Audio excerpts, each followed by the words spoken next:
بسم اللہ الرحمن الرحیم. السلام علیکم. کیسے ہیں آپ سب لوگ؟ الحمدللہ میں بھی بالکل ٹھیک ہوں. دیکھیں رمضان آنے والا ہے اور ہمیں پتہ ہے رمضان کی کتنی زیادہ فضیلت ہے کہ ہمارا جو نفل ہوتے ہیں نا، جو نفل ہم پڑھتے ہیں وہ فرض کا درجہ اختیار کر لیتے ہیں. جو ہمارے فرض اگر ہم پڑھتے ہیں تو وہ 70 فرض کے برابر ہو جاتے ہیں. تو اتنی زیادہ فضیلت ہے رمضان کی عبادت کی. ہر عمل کا جو ثواب ہے وہ ڈبل کر کے دے دیا جاتا ہے. تو کوشش کریں کہ آپ لوگ اس میں زیادہ سے زیادہ عبادت کریں اور پہلے سے پلاننگ کر لیں. کوشش کریں کہ دیکھیں ہر 10 ڈیز میں آپ نے ایک قرآن ختم کرنا ہے. اس طرح اگر آپ پلان کریں گے تو پھر انشاءاللہ 30 ڈیز میں آپ کے 3 قرآن پاک ختم ہو جائیں گے.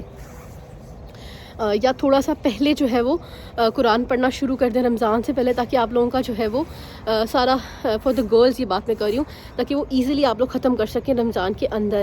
پھر اپنے ٹارگٹ رکھیں کہ کیسے ہم نے کون کون سی تسبیحات کرنی ہے، کون کون سی عبادات کرنی ہے، فجر کے بعد کیسے پڑھنا ہے. اور سب سے بڑی بات میں آپ کو بتاؤں کہ روزہ صرف بھوکے پیاسے رہنے کا نام نہیں ہے کہ صبح روزہ رکھا، سو گئے، سارا دن سوتے رہے، مغرب کی تیاری کی اور روزہ افطار کر لیا. اس میں ایون نو ڈاؤٹ کہ سونے کا بھی ثواب ہے. ایون اللہ پاک اتنے اچھے اتنے پیارے ہیں کہ ہم انسانوں کے لیے وہ اتنی آسانیاں فرماتے ہیں کہ اگر میرا بندہ سو رہا ہے تو اس پہ بھی ثواب دے دو. لیکن ہم نے کوشش کرنی ہے نا کہ ہم اپنے نامہ اعمال میں زیادہ سے زیادہ نیکیاں اکٹھی کریں، زیادہ سے زیادہ کوشش کریں کہ اللہ پاک ہم سے راضی ہو جائیں، ہمارے گناہ اللہ پاک ہمیں بخش دیں، معاف کر دیں. ہم سارے انسان گناہ گار ہیں، ہم سب سے کوئی نہ کوئی خطائیں ہوئی ہیں. راتوں کو اٹھ کے عبادت کریں اور تہجد پڑھیں. بہت پیارا وقت ہوتا ہے اس میں تو، اور رمضان ہے تو اسپیشلی ایک پیاری سی رات بھی آئے گی لیلۃ القدر. کوشش کریں کہ آخری 10 راتوں میں تو آپ لوگ لگاتار جاگیں. پتہ ہے ہم روتے رہتے ہیں کہ ہماری دعائیں قبول نہیں ہوتی، ہمیں مانگنا بھی تو نہیں آتا نا. اب اتنے اللہ پاک ہمیں موقع دیتے ہیں، ہر رات تہجد کے وقت ایک موقع ہوتا ہے.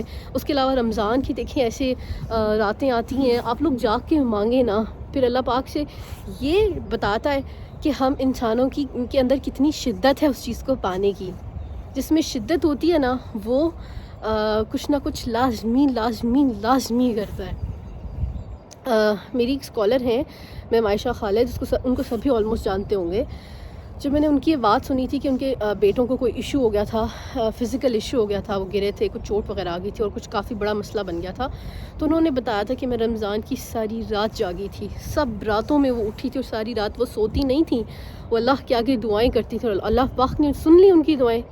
پھر ہم یا اٹھ بھی نہیں سکتے، ہم یا نماز بھی ہمارے لیے پڑھنا بڑا مشکل ہوتا ہے، قرآن پڑھنا بڑا مشکل ہوتا ہے، کیونکہ ہم کوئی سیریز لگا لیں گے، کوئی ڈرامے کے ایپیسوڈ دیکھ لیں گے.